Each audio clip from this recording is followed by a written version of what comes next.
I'm going to introduce them one at a time, and as I introduce you, if you come up and go ahead and do your presentation, and then if you'd sit over here, and then we'll have a Q&A for, they're going to speak for about 5 minutes each, and then we're going to have a 50-minute Q&A. Dr. Karen Ephraim, if you'd come on up, thank you. We're also going to have Representative Debbie Mayfield, and we're going to have Mary Jo Anderson.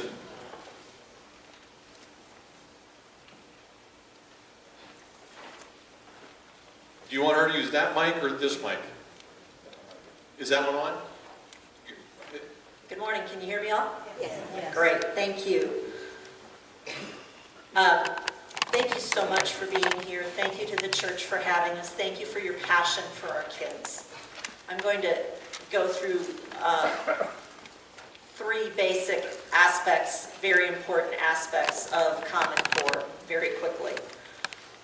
First of all, about the standards and the quality.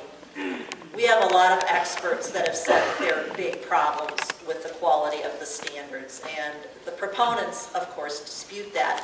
But it's pretty hard to dispute when one on their side says that there's a problem. David Coleman, who is now head of the College Board that does the SAT, the AP, and the GED tests, was one of the major architects of Common Core. There were 5 of them. None of them had ever taught in a K-12 classroom. And he said that we are composed of that collection of unqualified people who were involved in developing the common standards. I probably spend a little more time on literacy because as weak as my qualifications are there, in math they're even more desperate in their lack. Isn't that comforting? And I could give you several other quotes, but I don't have time. The other big issue that I want to talk about in relation to the tests is that the standards are teaching psychological attitudes, and they admit it. This is a quote from the U.S. Department of Education report from last year that says that they are teaching 21st century competencies and a range of non-cognitive factors. That is not academics. That is psychological manipulation. It's psychological traits and attitudes. And it's part of the Common Core standards, and they say it right there in black and white. The United States Department of Education gave $360 million of our tax dollars to 2 consortia, groups of states, to develop the Common Core national assessments. Florida was in PARC, the Partnership for Assessment of Readiness for College and Careers. The federal government has admitted that they are not only funding this, they are overseeing the development of the test questions, and they are developing model curriculum. So this absolutely puts to lie the idea that this is state-led.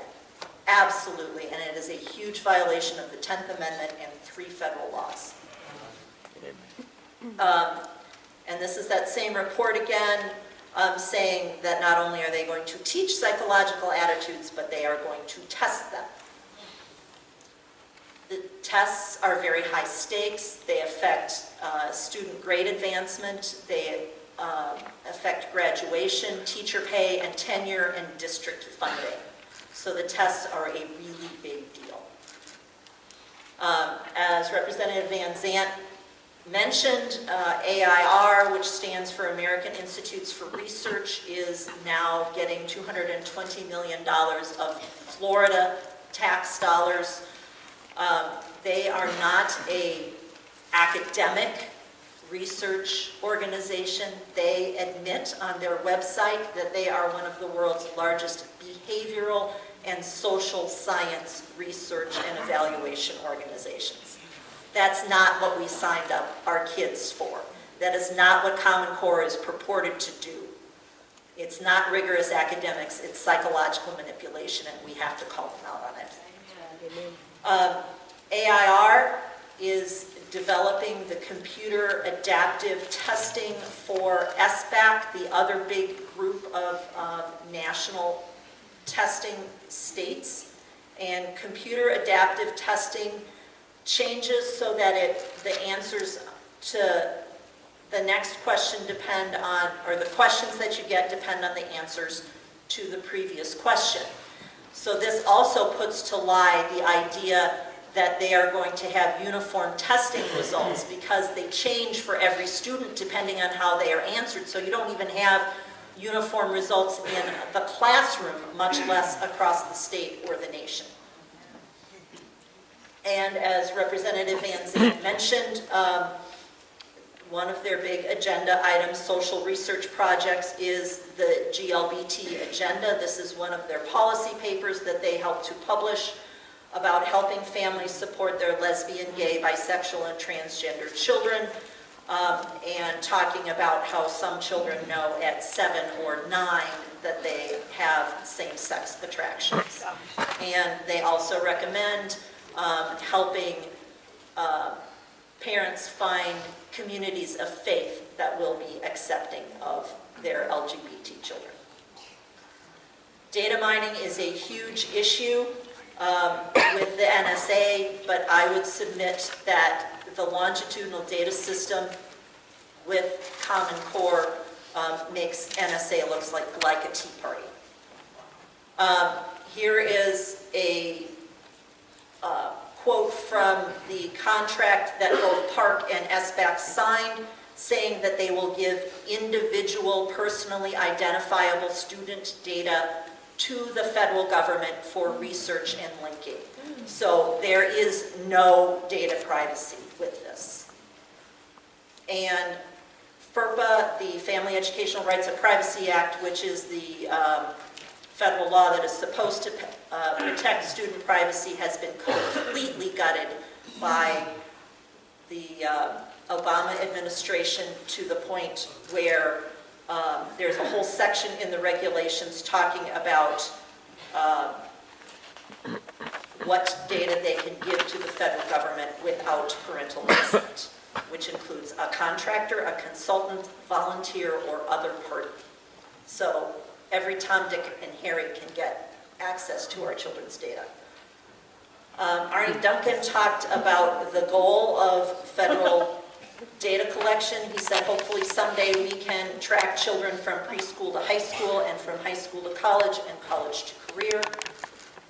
And Bill Gates admits that all of this is a giant experiment. It would be great if education stuff worked, but that we won't probably know for a decade.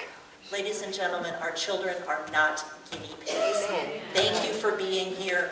Thank you for standing up, and we have to, for the sake of our children and our future. Thank you.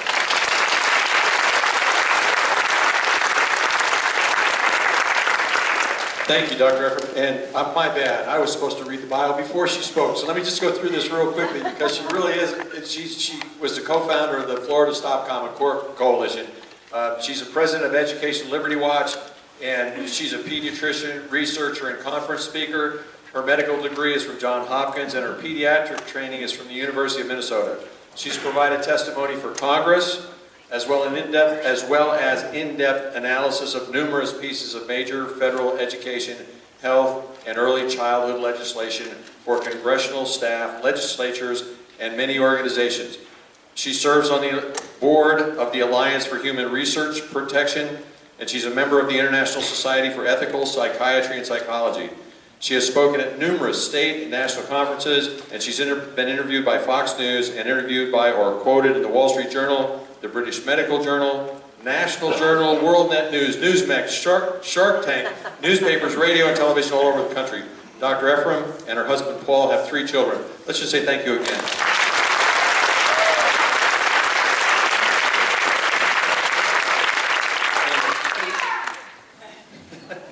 Now I have the opportunity to introduce Representative Debbie Mayfield, and I'm going to do this first this time. And I have to tell you that here in our state legislature, she led the way, and she is leading the way to do something to stop Common Core. So Representative Mayfield, if you want to come up, I'll read this while you're on your way up, and then you can just take over here. She is the wife of the late Stan Mayfield, and together they have 3 sons, Evan, Samuel, and Coleman. As a native Floridian and current resident of Vero Beach, she currently represents District 54, which includes Indian River County and parts of St. Lucie County. Before entering the legislature, Debbie spent a long career in banking and owned her own mortgage company in Vero Beach. She is a strong fiscal conservative with the belief in smaller and smarter government, lower taxes, and personal freedom. Representative Mayfield was elected to the Florida House in 2008. She served as the Majority Deputy Whip from 2009 until 2010. She is currently the chairwoman of the Business and Professional Regulations Subcommittee and serves as a member of the Agriculture and Natural Resources Appropriations Subcommittee, Energy and Utilities Subcommittee, Justice Appropriations Subcommittee, and the Regulatory Affairs Committee. Please welcome Representative Debbie Van Zandt.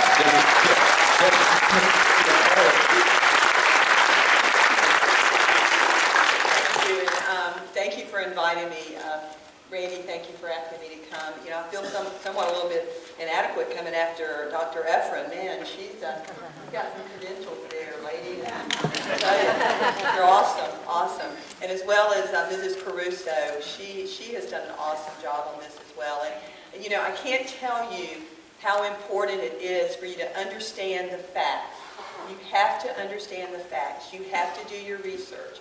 Because of what I hear when people start talking about it is that we're wackos. We're crazies, we're way out there, we don't know what we're talking about. But if you would follow what Dr. Efron's research has done and what Mrs. Caruso's research has done, and I would also encourage you to continue to go to websites that have the facts. Truth in America has the facts. And I was so pleased to see the slide that Mrs. Caruso presented, because I also had printed it off as well, to see the difference between the states that had opted out of Common Core in the very beginning and the states that had concerns about it a year later, and now the states that have really seen what is going on and have continued concerns about it and have taken legislative actions to correct it. And I will also tell you that Indiana is probably going to be one of the first states to repeal the Common Core standards that they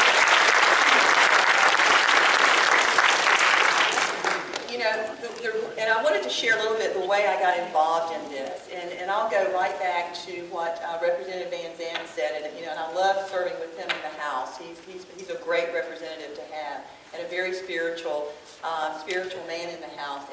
And there are times when I look over, and Representative Van Zandt is on his knees on the House floor praying before we take a vote.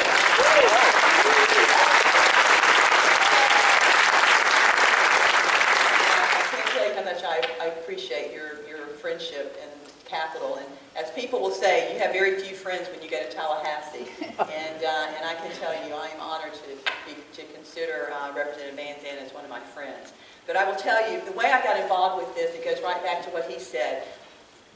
We are elected to listen to our constituents and not to go up with our ideas on what we want to do and change, or how we can benefit financially from serving in an office. We are supposed to go up there to look after our constituents and our people in the state of Florida. So I had a group of parents and teachers come in my office and said, what do you know about Common Core? And I had to be honest with them and say, well, you know, I don't really know a whole lot about Common Core. I don't sit on education committees. There really hasn't been any discussion on the House floor about Common Core. So they started filling me in a little bit about Common Core. And I said, well, let me check into this, because this doesn't sound right. You know, we're a state that don't believe in national education. We believe in state rights. We did not take up the national health care plan because we didn't believe in national health care plan.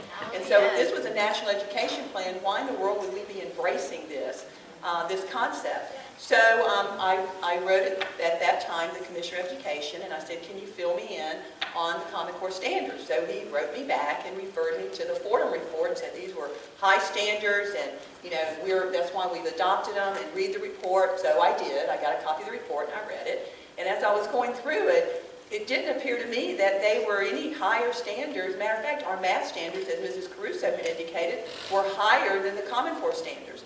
Our English standards were just slightly below, but in my view, not enough to be spending, you know, $750 million that we got from Race to the Top to implement these programs. So I wrote him back again, and I said, well, I did read it. In the meantime, he was gone, so then we had Pam Stewart as interim. So I wrote Pam Stewart, and I said, you know, I did read the report, and I still have some concerns about this. And she wrote me back the standard letter of, well, these are rigorous. You're not reading the whole concept. You're not looking at it as a whole. So, you know, it's okay. So I said, okay. So then I started drafting a bill. And, what I had asked in the bill, just because I really did feel that it wasn't enough information out there, we didn't have enough public hearings. So we drafted a bill, and the first thing in the bill was that the State Board must conduct one public hearing in each congressional district, which is 727 throughout the state, with at least one member of the State Board of Education in attendance at each hearing. Because if they are the ones that are approving and has the authority to adopt standards, they should be listening and hearing what the parents are having to say and what the teachers are having to say about those standards. So that was the first thing that was in the bill. The second thing in the bill was to do a physical analysis of the projected cost of implementation of Common Core standards, and it must be developed by an independent consultant. Because I thought it was important to know, if we're going to change our standards, how much it's going to cost us to change it. The third component was before adopting and revising curriculum standards, the State Board must compare the Common Core standards to other nationally recognized standards of students' achievement. Again, do we need to be spending the money on, what are we spending the money on, and is it really standards that we need to change? The next component was that the State Board may not adopt Common Core standards in curriculum areas other than the English language arts and math. And my thought there was that we have to stop it somewhere. If we can't stop it here, we need to say you are not going to adopt them in any other subject of our education.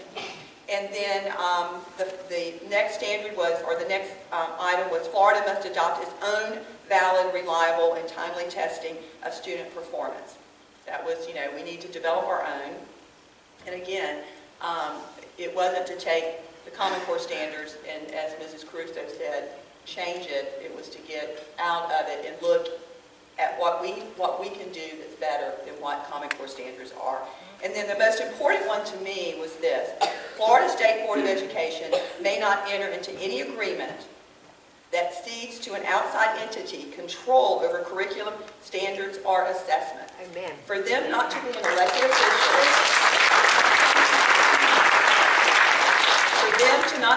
official, and have the authority to adopt standards that affect our children was beyond me how they had that control. So that was the other part of the bill. Now, after I filed the bill, and I will tell you, people started hearing, and groups like you are the ones that started the movement, and like Dr. Efren and Randy and Mrs. Caruso. Those are the ones that started this effort to get the information out there. Information is power, and so that's why it's really important that you get the information out there. So then Governor Scott, and I do have to praise Governor Scott. He has done a great job in our state. Governor Scott did do an executive order, and what he did do was require 3 hearings. Well, 3 hearings is better than none. So we had the 3 hearings, and I did attend 2 of those hearings throughout the state. We had one in Tampa, one in Davie, Florida, and then there was one in Tallahassee. I did not go to the one in Tallahassee, but I went to the one in Davie and in Tampa. And Karen was also there for them. And it was an outcry. And I don't care what the newspaper picked up or what was reported, but there was more people in attendance there that was against Common Core than people that were there in favor of Common Core. And there was a lot of information, a lot of comments that were made. So I was glad to see he put that in his executive order. The next one, the thing that he did not, though, is call for an analysis of the cost of it. The next thing he did was we did take us out of park assessment, which I praised him for that, and that also was in my bill, which the Speaker of the House and the Senate President had also called for us to go out of the park assessment as well, and that was also in his executive order. So, so as we're going in the right direction, and I really do believe that our state leaders do think that we're going in the right direction. They are making changes, and I think really and true in their heart, they think this is the right thing to do, but we're just agreeing to disagree on this issue. Because in my view, we have to repeal what we have put in place in order to ensure that we are out of the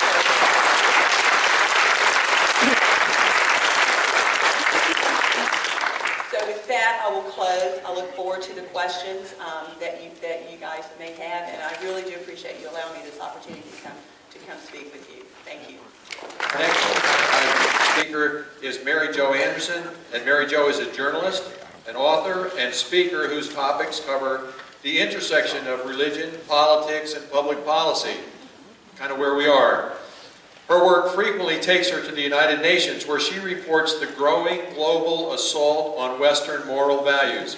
Mary Jo lives in Orlando with her husband Frank, and they are the proud parents of 3 children and 8 grandchildren. So Mary Jo, come on up. Thank you very much. Give her a welcome.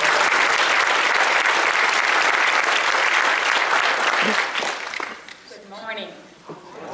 I hope I'm looking at an auditorium full of warriors today. Have that warrior spirit. I want to thank Randy Osborne for the opportunity to speak with you and to make known some facts that you perhaps have not had presented, because you've had so much information given to you, very valuable information from Mrs. Caruso and certainly from our panelists here. So I'm not sure if some of this is repetitive. If so, I apologize, but you really need to hear what's coming. I'm here to speak specifically about religious schools and homeschooling, but I want to locate it in a much broader context at the end of my remarks. First, I want to tell you what the Catechism of the Catholic Church teaches about parents and their children. Parents have the first responsibility for the education of their children. And then Pope John Paul II sent a particular letter to families in 1994, already seeing what was ahead of us. And he said, "Parents are the first and most important educators of their own children. They also possess a fundamental competence in this area. They are educators because God has made them parents." Now, the church teaches something interesting. It's the principle of subsidiarity, which in sort of common political parlance would mean local control. The principle of subsidiarity says that you should solve an issue or a problem or begin an initiative at the lowest possible level. That means within the family or the neighborhood or your parish or your church, your town. Because this is the most humane and effective means of beginning an initiative or solving a problem, because it solves the problem where the people who are concerned live. That is the exact opposite of a faceless federal or, God forbid, global government. So the church has long taught this principle. So when education, parents are the first educators of their children, and subsidiarity are married together, we have a very interesting intersection here, which is also a warning to all of us. Do not cede the right, as Ms. Caruso said, do not cede the right to your children, to a board of education, or a state, or a national government. Do not give your children over to the slavery of their minds, please. Now, so where does the Catholic Church in America stand on the issue of Common Core? Well, like many of you, we are warring. We're having a fight within inside because many people do not understand what is happening. And there is the sense on the part of our parish schools, and let me just give you an example. We have 2 million children in parish or private Catholic elementary and secondary schools. There are 7,000 parish or private academies. So this is a massive educational effort. How is it controlled? Well, each bishop is the person who is in charge over his diocese. And they don't all do the same, because no bishop is responsible to a national conference. He only answers to Rome.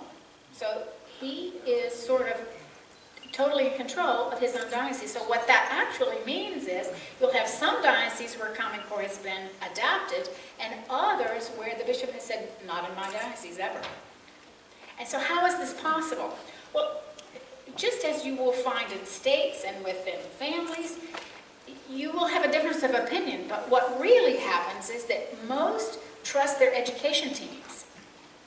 And just as you might have with school board members here, I've met with school board members, for instance, up in Seminole County last month, what they're doing is they're trusting their own experts, but their experts don't know. The experts go to professional development days where they're told by Common Core proponents that this is going to save American education because we're so far behind in the rest of the world, don't you know? Our kids are 27 in math and 22 in reading. This, by the way, is not true. I don't have time to elaborate, but it is not true. We're first in reading, third in math. When you factor out for all the differences that other nations use when they separate their children about who is and is not going to take college readiness courses.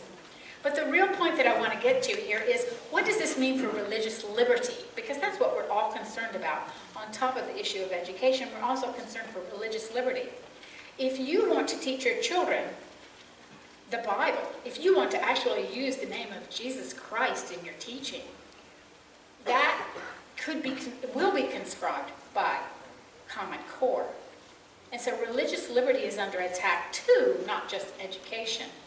And I want to locate that in something that's very, very important.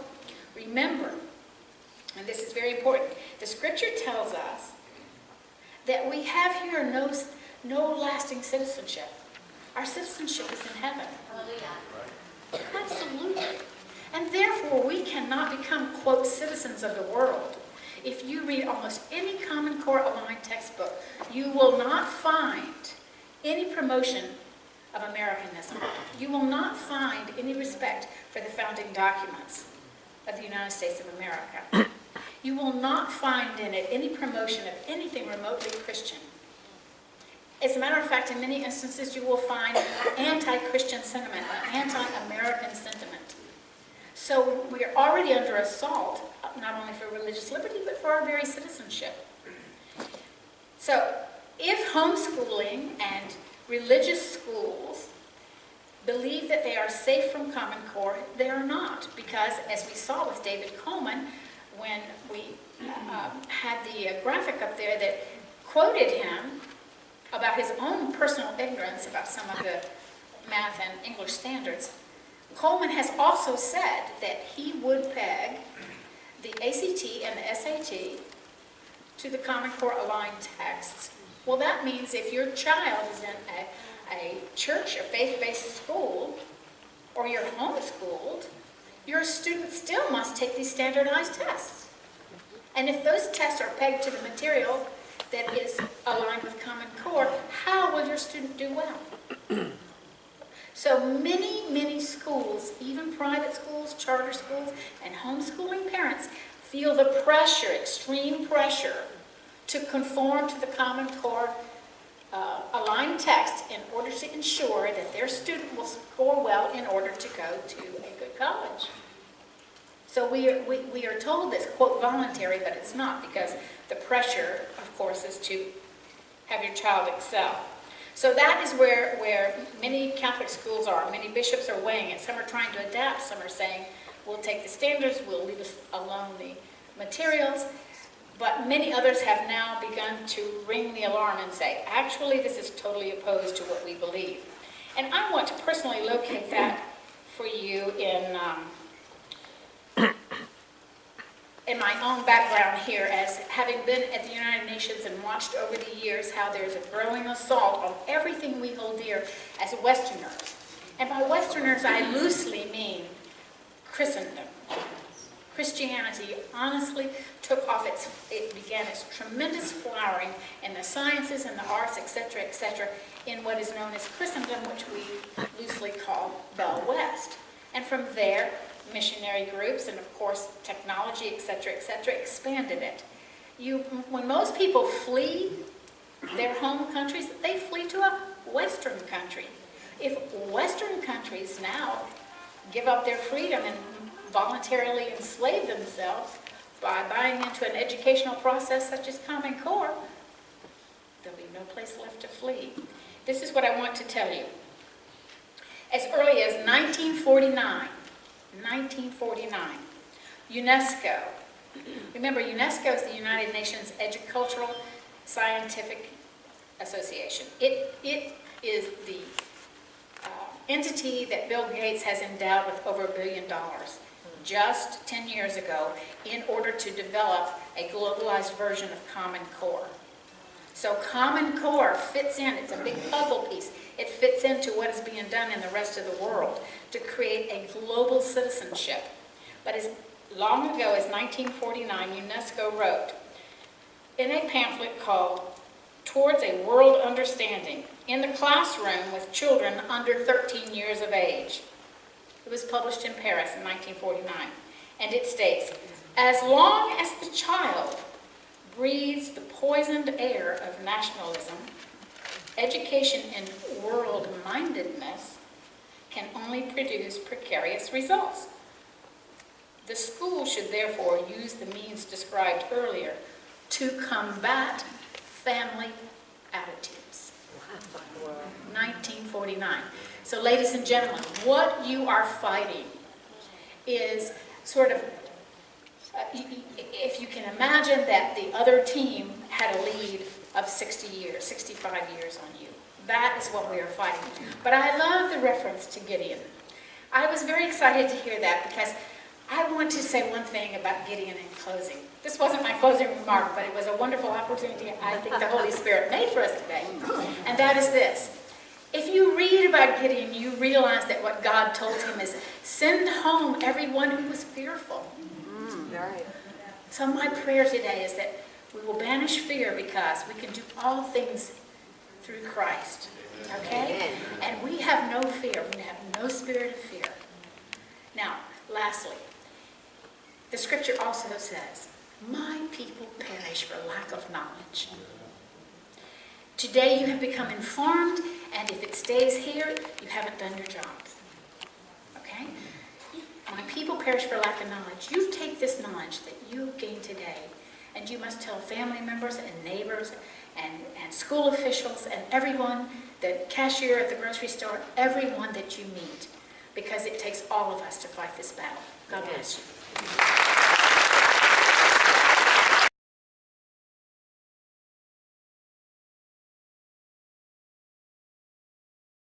And I'm going to ask you a question, and I'm going to try and find the questions on here, but then you can answer the question. I think that would probably be the best way to do it. That way you're here, and you don't have to keep getting up and getting down. If you're all right with that, so we got like 10, 15, 10. Oh, okay. Do you want to just stay there and do it? Okay, that's fine. Just that's great. Okay. So I think